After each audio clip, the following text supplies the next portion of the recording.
almost to the square center of the big chunk. Yeah, I did mark it though. So we got our first waypoint.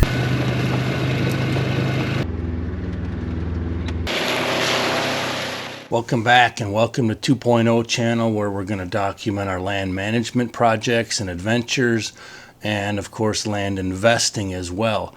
So today's going to be an update on project 291, but it's also going to be an informational video on what to expect when you're buying land. So let's go through it. We recently got the closing documents, so let's take a look at them here. So this little clip right here is how you sign a contract. So we signed this contract, which is basically the purchase contract. It's all electronic these days, so you just have to go through, you click your name and your initials on these different areas, and that's how the contract gets done. It's like literally a matter of minutes.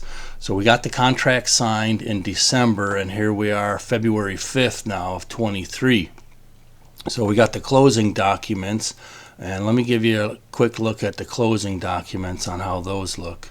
So here's an example. This is like page number 1. It tells you everything that's in here. You know, you've got the title work, the legal description, affidavit in lieu of survey, your P-tax forms, which is basically you got to pay tax on them. And again, this is the closing document. These are the things that are in your closing documents that we now have, although it's not officially purchased yet, but you get these in advance so you can review them. All right, I'll scroll through here for a minute quick. So this is the title policy right here that I'm scrolling through. Basically, you know, they kind of guarantee your property, I guess, if you will.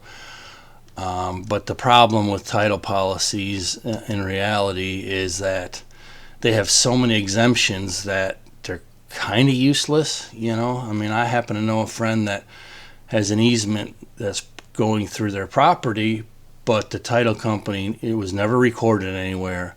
It wasn't in a title policy, and they don't cover things that aren't recorded, so it's kind of useless. I'm just being honest, but it's required. You know, if you're getting a bank loan, you got to have a title insurance policy, even though it's kind of useless. I'm just being straight up there. So here's the title policy. Basically, it's issued, you know, to the bank and to the buyers of the property as well. Here's the property descriptions. Some states will list on the bottom of these like 261 acres more or less, but here in Illinois they only list the actual acreage if there's a survey.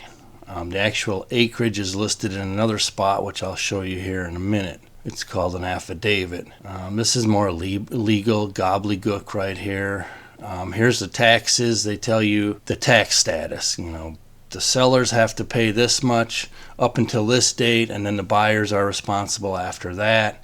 We have had a lot of mishaps down here where we didn't get the tax bill, and all of a sudden we got a letter from the sheriff saying they're going to auction off our house on one of ours. That was because the mortgage company didn't pay the taxes. So I pay them myself now. Since then, that was not fun. But here's what I wanted to show you. This is the affidavit in lieu of a survey. So this is basically saying, the sellers are saying, hey, we never had it surveyed. To the best of our knowledge, it's X number of acres. Here's the property without any encroachments, so on and so forth. 140 of it has been surveyed so far. And the way that sale is going to go, this is really interesting. So the day we buy it, we're going to buy 291 acres. And like literally an hour or so later, we're going to sell the first 20-acre parcel. But that's how the closings go. I forgot the term for it. It's like a double closing, I think, stack closing, something like that. But here's a preliminary look of basically the HUD, if you will. It's a government form that's required anytime you buy or sell property, and it lists all the specifics here. It lists like the actual purchase price, actual dollar amounts, the taxes, all of the fees, the attorney fees, the search fees, all of that is listed here on the HUD, which is basically, you know, the nuts and bolts of the entire transaction. So we're going back out here. Today is February 5th. It's supposed to be 50 degrees, so Sharon and I are going to go do some exploring. Curtis might meet us. out there. So we'll have like episode number 3 of exploring this, because it's a big chunk of land and it's thick. It's not like you could just look with your binoculars and see, 200 yards, 300 yards over. It is thick and it's exciting exploring it. So we hope to see you on the next video. Stay tuned. Thanks a lot. There is one of the 2 creeks. It crosses the property in 2 different places, that big one.